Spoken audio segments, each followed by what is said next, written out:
Assalamualaikum warahmatullahi wabarakatuh. Salam damai dan terang untuk jiwa-jiwa yang sedang mencari. Apa jadinya jika saya katakan, Tuhan itu bukan milik agama, bahkan Tuhan itu bukan agama itu sendiri. Kalimat ini pasti terdengar kontroversial bagi sebagian orang, tapi saya tidak akan mengajakmu untuk memperdebatkan doktrin. Yang ingin saya ajak adalah sebuah perjalanan ke titik sunyi terdalam dari diri, di mana identitas meleleh, dogma menjadi senyap, dan yang tersisa hanyalah kesadaran murni yang oleh banyak tradisi disebut sebagai Tuhan itu sendiri.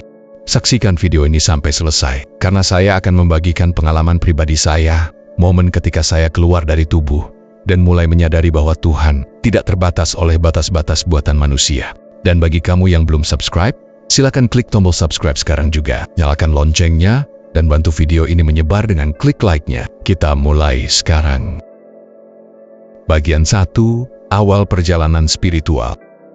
Perjalanan ini tidak saya rencanakan. Ia terjadi justru ketika hidup saya berada di titik nadir. Keterpurukan ekonomi, hubungan keluarga yang tidak harmonis, dan keputusasaan total. Tapi justru di titik itulah, saya mulai memegang satu-satunya harapan yang tersisa.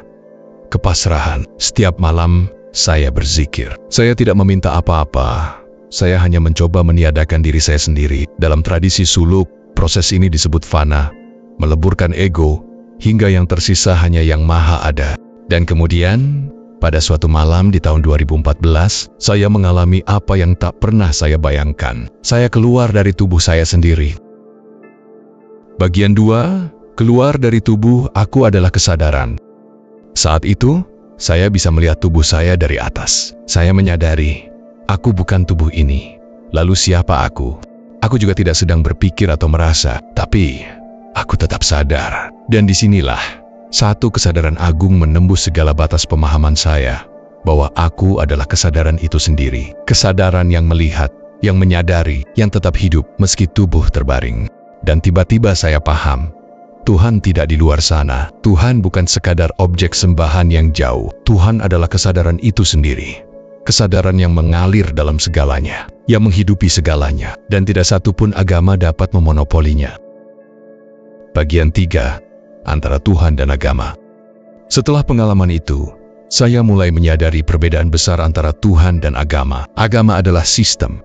Ia memberi peta, ia memberi bahasa, tapi Tuhan adalah realitas itu sendiri. Seperti air yang mengalir di segala wadah, Tuhan mengalir dalam setiap jalan, setiap tradisi, bahkan setiap jiwa. Saya jadi bisa mengerti kenapa ada banyak nama untuk Tuhan: Allah, Brahman, Tao, Yahweh, Elohim, Sang Hyang Tunggal. Semuanya hanya penunjuk pada satu realitas tak terbatas yang sama. Masalahnya bukan pada Tuhannya. Masalahnya adalah ketika agama merasa paling berhak atas Tuhan. Bagian 4. Kesadaran sejati dalam lintas jalan. Saya mulai mempelajari banyak referensi lintas agama, ajaran Sufi, Zen, Advaita Vedanta, Gnostik, bahkan mistisisme asli Nusantara. Dan yang saya temukan mengejutkan, semua berbicara tentang satu hal yang sama, kesadaran murni sebagai asal muasal segalanya. Seorang Sufi berkata, siapa yang mengenal dirinya maka ia mengenal Tuhannya.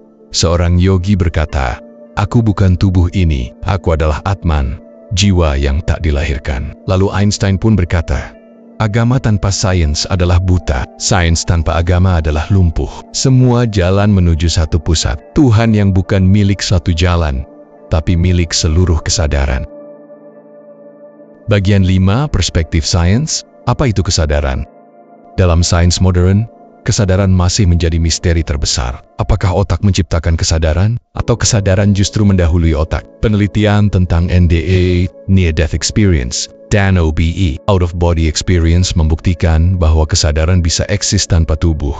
Dalam fisika kuantum, kita tahu bahwa semua partikel terhubung secara aneh, melampaui ruang dan waktu. Ini menunjukkan bahwa realitas fisik tidaklah absolut, dan bisa jadi kesadaranlah yang menjadi substrat utama alam semesta. Lalu, bukankah itu sejalan dengan pengalaman spiritual? Bukankah Tuhan sebagai kesadaran adalah jembatan antara sains dan spiritualitas? Bagian 6. Teknologi, channel, dan misi. Disinilah saya merasa Teknologi bukan musuh spiritualitas, justru ia adalah kendaraan. Melalui YouTube dan Facebook, saya bisa menyampaikan pengalaman ini. Melalui AI seperti Chatty, saya bisa menyusun narasi dan menyampaikan pesan-pesan yang dulu sulit saya ungkapkan. Dan saya sadar, pengalaman saya ini bukan milik saya sendiri. Ini adalah bagian dari kesadaran kolektif yang ingin bangkit melalui channel Bisa Apa dan Andy Sanjaya. Saya merasa diberi misi, membagikan pengalaman, membuka ruang diskusi, dan mengajak jiwa-jiwa lain untuk kembali ke pusat dirinya. Bagian penutup.